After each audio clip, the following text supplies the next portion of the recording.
J'aime ta présence, toi mon bien-aimé. Prends-moi dans tes bras d'amour, Jésus. Serre-moi comme ton cœur. Prends-moi dans tes bras d'amour, Jésus. Serre-moi comme ton cœur. J'aime ta présence. Si tu as péché, ce n'est pas le problème de Dieu. Dieu a donné la portion magique pour la solution de ton péché. Regarde à la croix. J'aime ta présence, Jésus mon roi. Et le titre de notre méditation de ce matin, c'est le laxisme dans l'œuvre du Seigneur et ses conséquences. Le laxisme dans l'œuvre du Seigneur et ses conséquences. Même dans la fonction publique, le laxisme est réprimé. Le laxisme peut faire l'objet d'une rétrogradation en grade, en position, parce que personne n'aime le laxisme.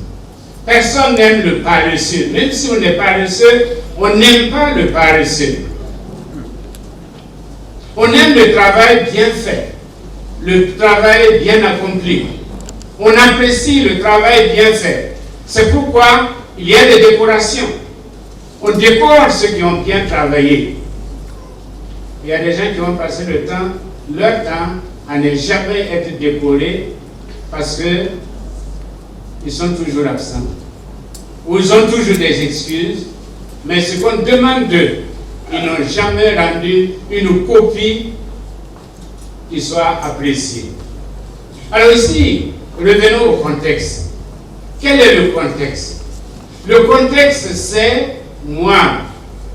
Et Dieu veut détruire moi. Dieu veut finir avec moi. Ce n'est pas la première fois et ça ne sera pas la dernière fois.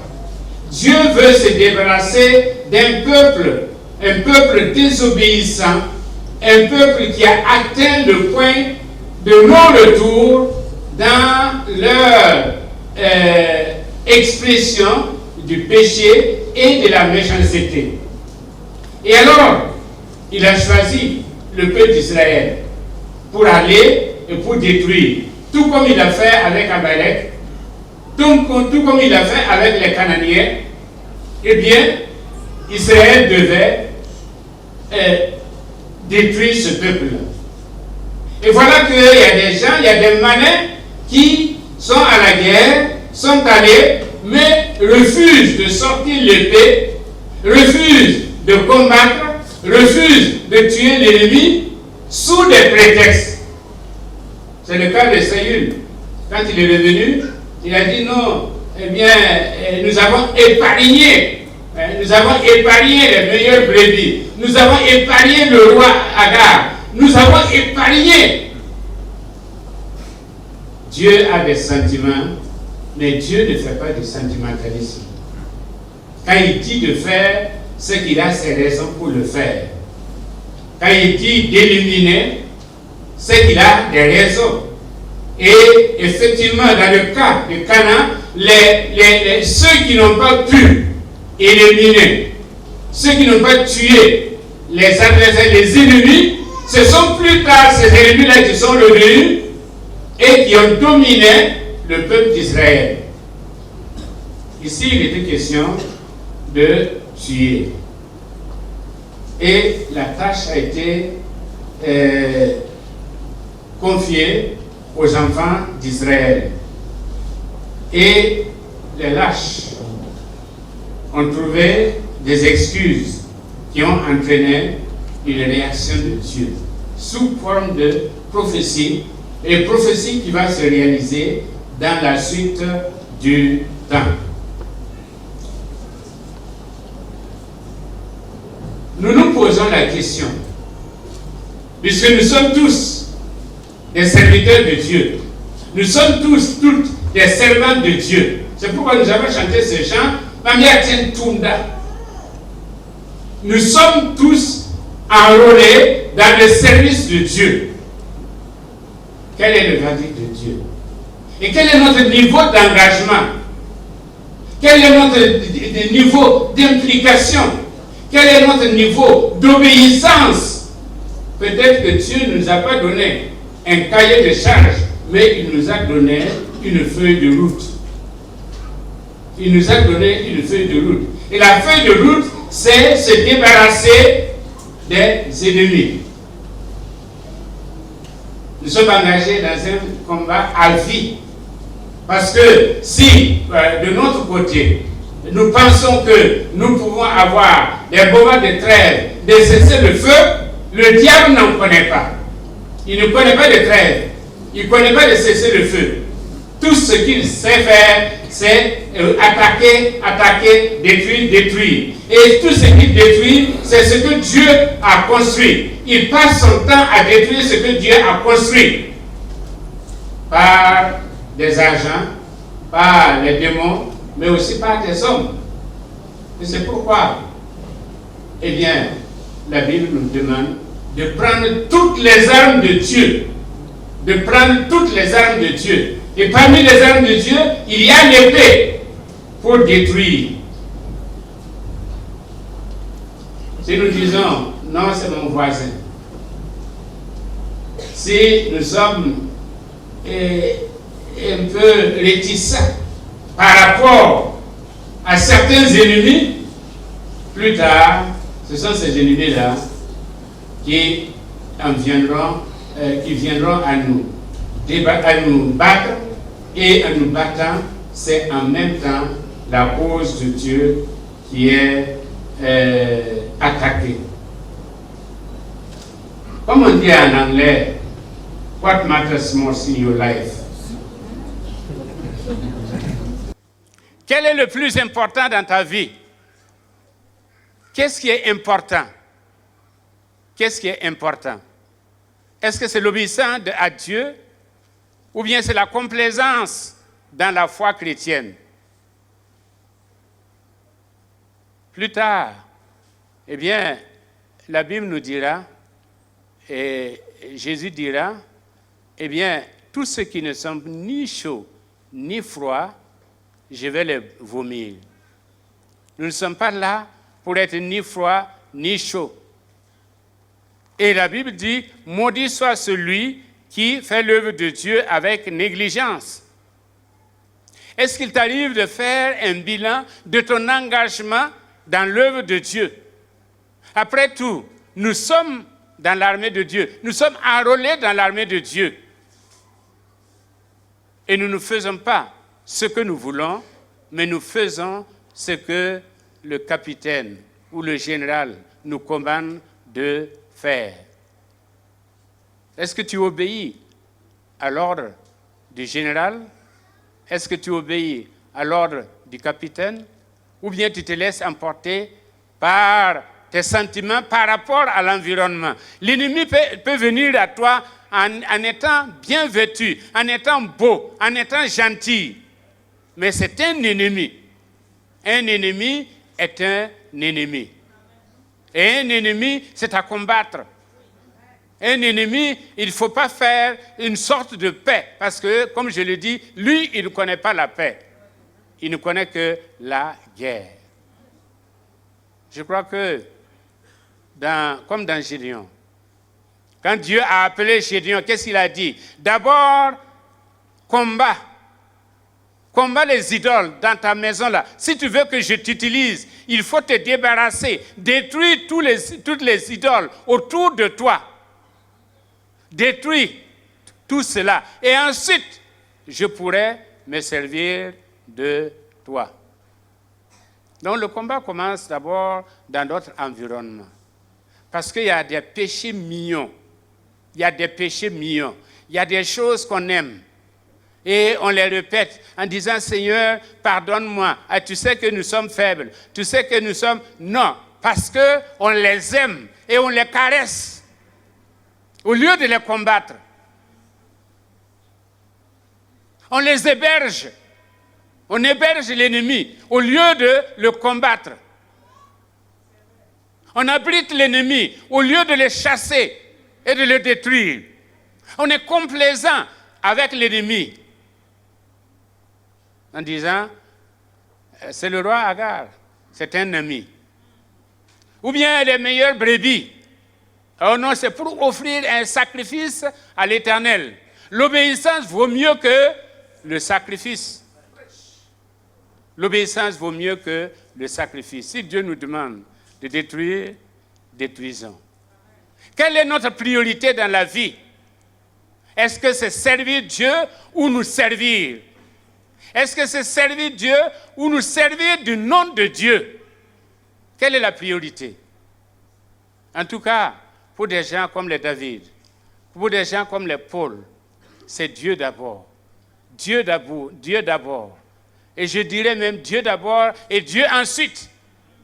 Parce que leur vie est consacrée, totalement consacrée à Dieu. Dans tous les domaines. Il n'y a pas de domaine privé où Dieu n'intervient pas. Tout est pour Dieu. Tout est pour Dieu. Et c'est pourquoi ils ont marqué l'histoire. Quels sont les outils que Dieu met à notre disposition?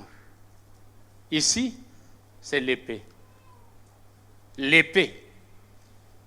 C'est l'épée pour détruire. L'épée pour frapper. Et à gauche et à droite.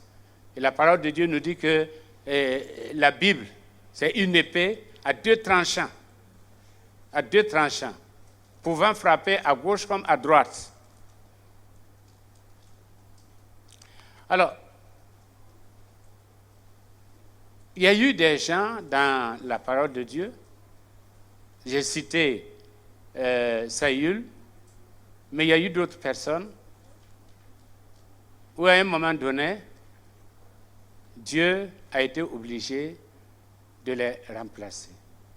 Où Dieu a été obligé de les punir, de les sanctionner. Ne faisons pas partie de ce nombre-là. Au contraire, faisons partie du nombre de ceux sur qui Dieu peut compter et qui continuent et qui combattent la cause de l'Éternel. Dans le livre des Juges, il est parlé d'un homme. Il s'est tenu sur une aire parce que les Philistins venaient pour détruire la moisson. Il s'est tenu sur un air. Et là, il a combattu et il a vaincu. Il a défendu la cause de Dieu. Vous savez, nous parlons de réveil. En fait, nous pensons à un mouvement général. Non. Le réveil commence par une ou deux personnes. Tous les mouvements de réveil qui ont dans l'histoire ont commencé par un groupuscule. Un groupuscule. Des gens qui se sont retrouvés, qui étaient conscients, qui voulaient combattre le bon combat et qui ont obéi et qui se sont pliés à la réglementation de Dieu. Et par eux, Dieu a opéré le miracle, comme il l'a fait avec Gédéon, qui pensait que c'était le nombre, le grand nombre, qui nous permettait la victoire. Et Dieu lui dit, toi et les 300, ça me suffit. Alors qu'il avait des milliers, Dieu lui dit, je n'en ai pas besoin. Le réveil commence par toi. Le réveil commence par moi. Et c'est quand nous allons réaliser que nous sommes dans le combat pour la cause et que nous n'avons pas le droit de retirer notre épée, mais que nous avons le devoir d'aller et de vaincre. Alors, par application, comme le pasteur Josué aime le dire, par application, parce que c'est un enseignant. Par application, je voudrais simplement parler de 3 outils que Dieu nous a donnés dans le service. Parce que servir Dieu, c'est l'utilisation de ces outils-là. Il était question d'épée ici. Pour nous, on n'a pas d'épée. Bon, en tout cas, on a une épée, c'est la parole de Dieu. Mais au-delà de cela, il y a 3 choses. Il y a d'abord les talents. Je voudrais parler des talents, du trésor et du temps. Il y a d'abord le talent. Qu'est-ce que Dieu t'a donné comme talent? Personne ne peut dire ici, je n'ai aucun talent. Puisque Dieu t'a donné un talent. Si ce n'est pas un, c'est deux, c'est 5. En tout cas, il t'a donné quelque chose. Reconnais ton talent. Reconnais ton talent ou ton potentiel et utilise-le dans le combat qui t'oppose à l'ennemi. Par exemple, le talent individuel, l'utilisation du talent individuel. Je prends l'exemple de la chorale. Est-ce qu'on a besoin de supplier quelqu'un pour venir à la chorale? Est-ce qu'on a besoin de supplier quelqu'un pour venir répéter? Est-ce que tu as un talent, tu l'as mis au service de Dieu, et pourquoi veux-tu qu'on te négocie? Non. Amen.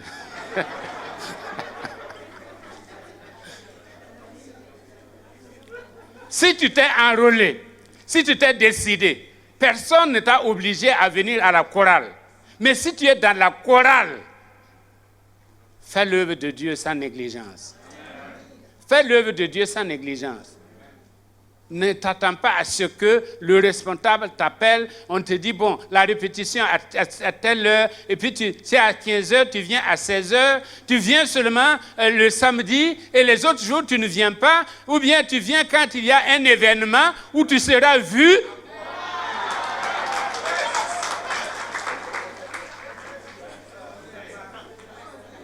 Tu fais l'œuvre de Dieu avec négligence. C'est quand personne ne te voit. C'est quand tu as des difficultés. C'est quand tu as des problèmes. Et que tu t'efforces de rencontrer,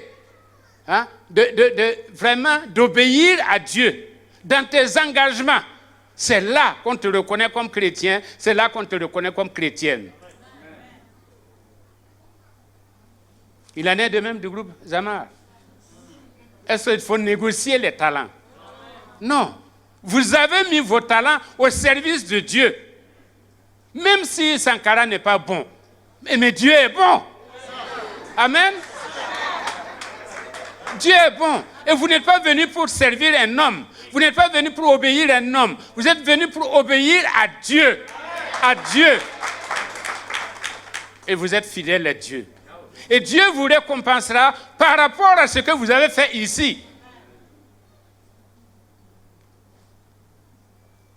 Ensuite, il y a les talents à usage spécifique. Et là, je vais parler des différents postes, des différentes positions. Je prends l'ASC, je prends la JAD, je prends le MEB. Le DENAR, ça va. Il n'y a pas de problème. Je prends les pasteurs, je prends les diacres. Dieu ne nous a pas appelés à faire de la figuration ou à faire des apparitions. Il y a des gens, on ne les voit que la journée du MEB, la journée de la JAD, la journée de l'ASC. C'est là qu'on les voit alliés ici. Et on sait qu'un tel fait partie du bureau. Mais à part ça, plus rien. Plus rien. On convoque des réunions, vous ne venez pas. Il y a un programme, vous ne venez pas au programme. Vous faites l'œuvre de Dieu avec négligence. Parce qu'au-delà de la personne qui vous a désigné, au-delà des gens qui vous ont voté, c'est Dieu qui vous a choisi. Si vous êtes conscient que vous êtes dans un bureau parce que Dieu vous a choisi, alors obéissez à Dieu et non pas aux hommes. Ne cherchez pas à plaire aux hommes. Je viens à la réunion parce que ça me plaît de venir à la réunion. Non, tu viens à la réunion par obligation, par rapport à ton devoir. Par rapport à ton devoir. On ne choisit pas les activités dans l'Église. On se soumet aux activités de l'Église. Si tu es responsable, tu ne fais pas ce que tu veux, tu fais ce que Dieu demande de toi. Hier, il y avait le groupe Zamar avec la fanfare. C'était intéressant. Mais combien étaient là? Combien étaient là? Chacun est à la maison, en train de prendre son café. Si ce n'est le poulet braisé ou le poisson braisé. Ce sont des activités de l'Église. Et si vous avez un rôle, si vous avez une position, si vous avez un poste que vous occupez dans l'Église, cela vous oblige. Qui s'oblige, oblige. Et qui oblige, s'oblige aussi. Frères et sœurs, ne jouons pas avec Dieu. Et si Dieu a dit à Jérémie ici, maudit soit l'homme, en anglais c'est curse is a man. Maudit soit l'homme. Kabweng be asabzu. Man wenam tumna yali. Je ne veux pas être de ce nombre-là. Jamais, jamais. Je déploie toutes mes forces pour faire l'œuvre de Dieu. Parce que je sais qu'un jour, je vais me tenir devant le trône de grâce et je vais entendre ce mot, entre dans la joie de ton maître. Fidèle serviteur, entre dans la joie de ton maître. Tu as été fidèle dans peu de choses. Je vais te confier de grandes choses. Prenons conscience et ayons des priorités.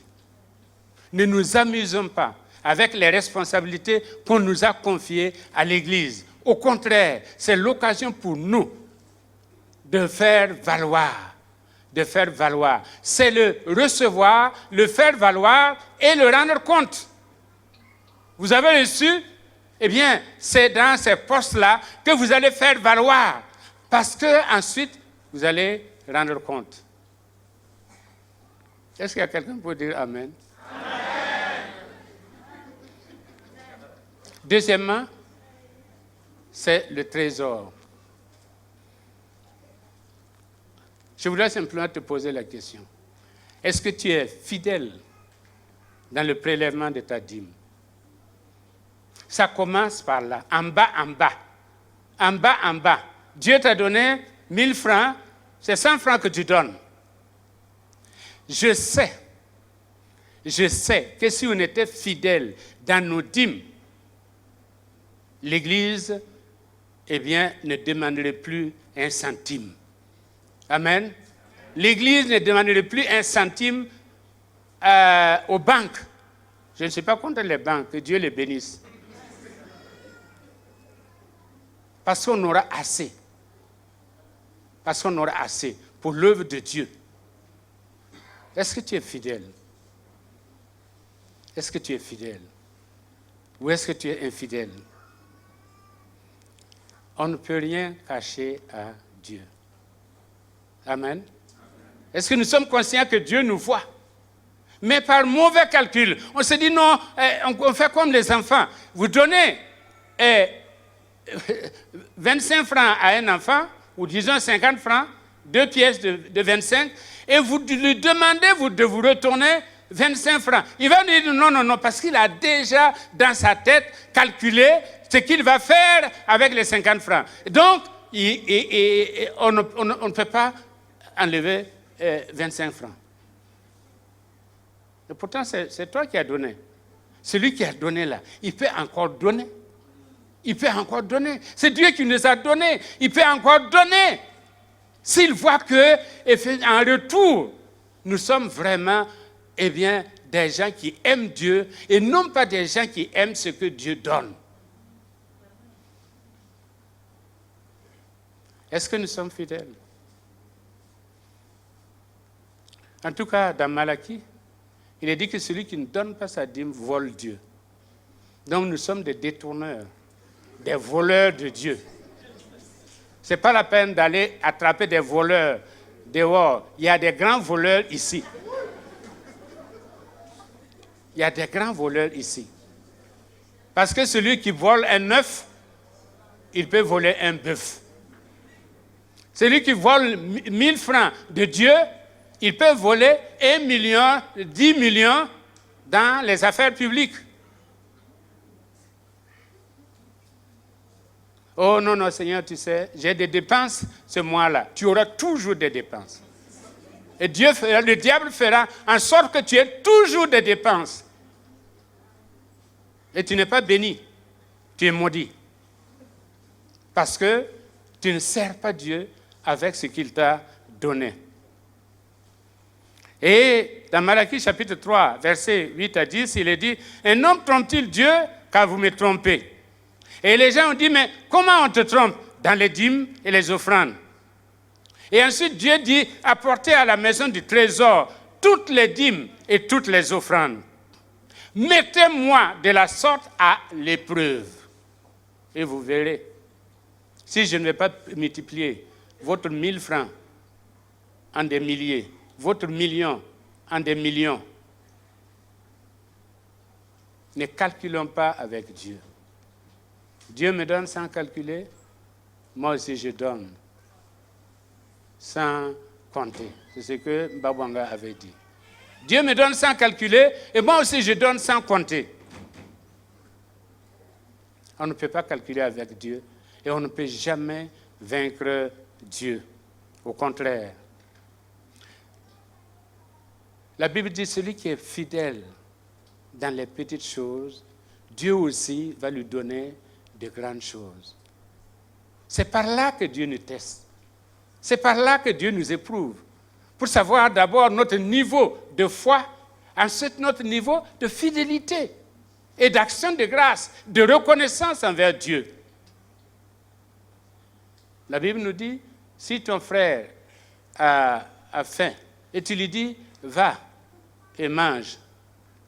S'il est nu et tu lui dis, va et sois vêtu, est-ce que tu ressembles à ton Dieu? Tu ne ressembles pas à ton Dieu.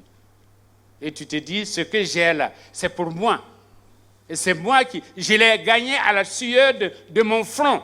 Non, c'est Dieu qui t'a donné. Parce que le psaume 127 dit quoi? En vain vous levez-vous tôt. Et en vain vous couchez-vous tard. Il en donne autant à ses bien-aimés pendant leur sommeil. Gloire au Seigneur. Et je vous dis, ce n'est pas la bénédiction de Dieu, ce n'est pas seulement l'argent, mais c'est la paix du cœur, c'est la famille, c'est l'entourage. C'est ça la bénédiction de Dieu. C'est l'héritage, c'est ça la bénédiction de Dieu. Il y a des riches qui sont morts et les enfants sont perdus. Mais il y a des pauvres qui sont morts et les enfants sont riches. Amen. Et c'est ça la bénédiction de Dieu. Ne pensons pas à nous seulement, mais pensons aussi à nos enfants. Je sais que normalement dans cette église, on ne devait plus être aux pièces, on ne devait plus être, comment dire, l'argent billet, on devait être au chèque et au virement. Mais dans toute l'église là, il n'y a qu'un seul couple qui envoie sa dîme par virement. Le reste là,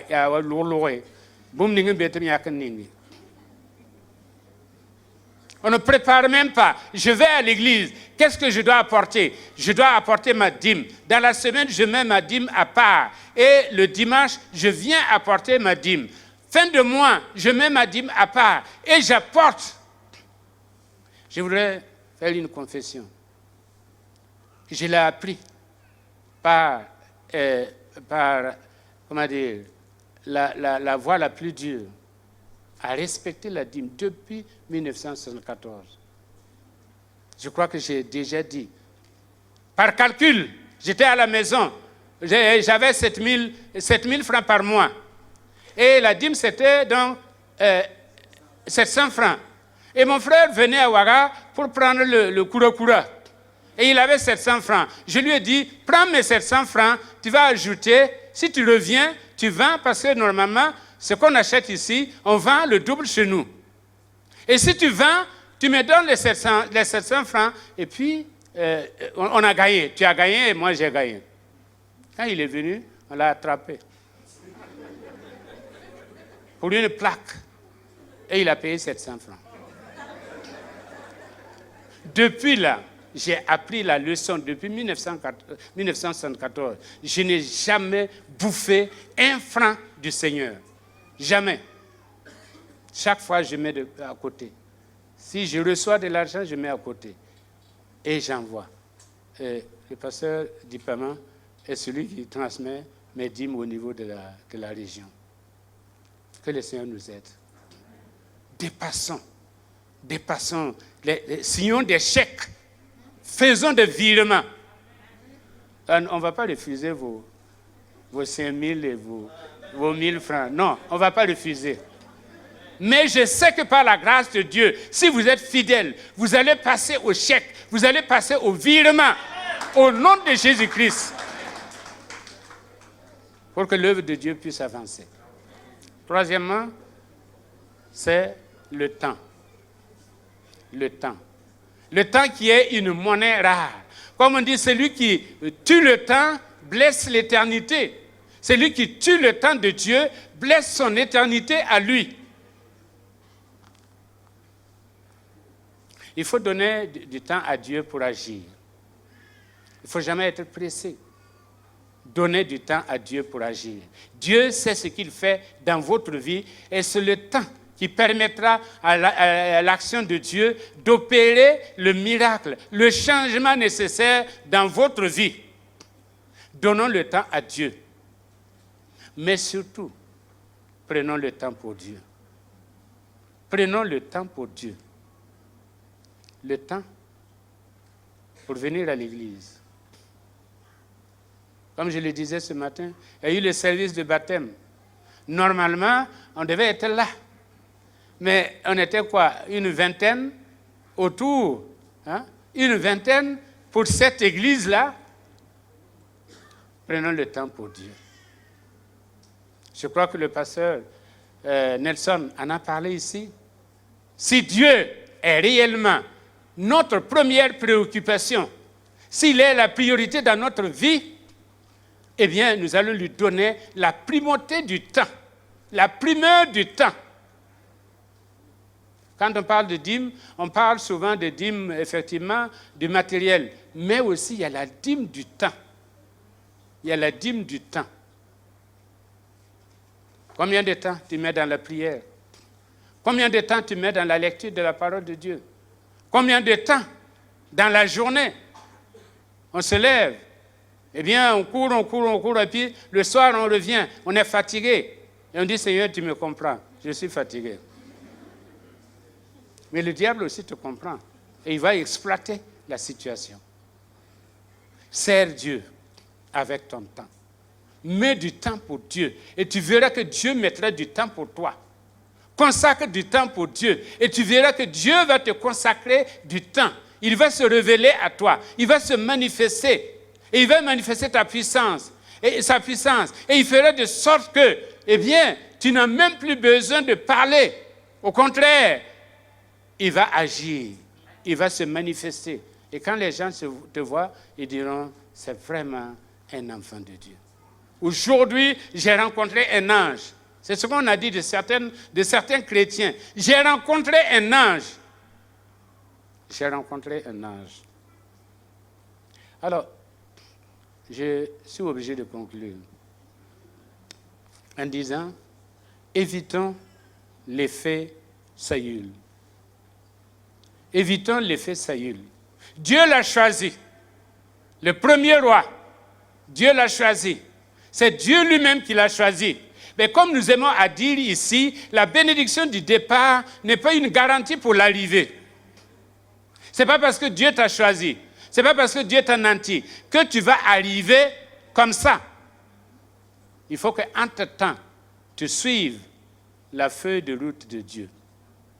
Parce que pour ce qui est de Saül, il est dit que l'Éternel a regretté. L'Éternel a regretté d'avoir établi Saül comme roi. Que Dieu ne regrette pas dans ta vie.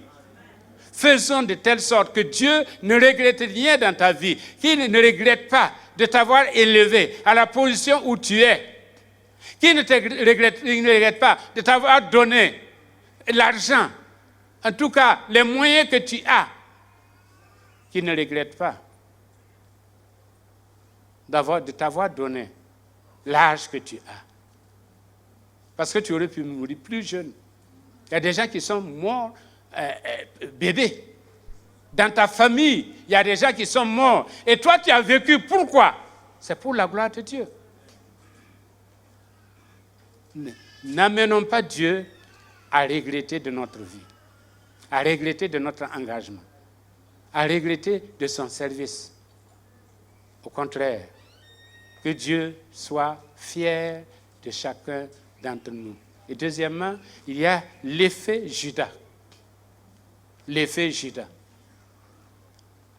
Judas, il était dans le service, mais c'était pour se servir. Il était dans le service, attendant l'occasion pour vendre même son maître. Comme on dit, celui qui sert Dieu pour l'argent, il servira le diable si on lui offre un peu plus. Je sais que dans chaque groupe, il y a des Judas.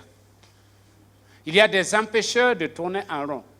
Il y a des gens qui vont déconseiller les autres, qui vont décourager les autres, parce qu'ils ne sont pas très engagés. Ils sont engagés à mi. Si ça marche, on est dedans. Si ça ne marche pas, on a eu une porte de sortie. Évitons l'effet Saül, évitons l'effet Judas. Parce que si nous sommes comme Judas, nous devenons un espion pour la cause de Dieu. Et nous sommes prêts à vendre.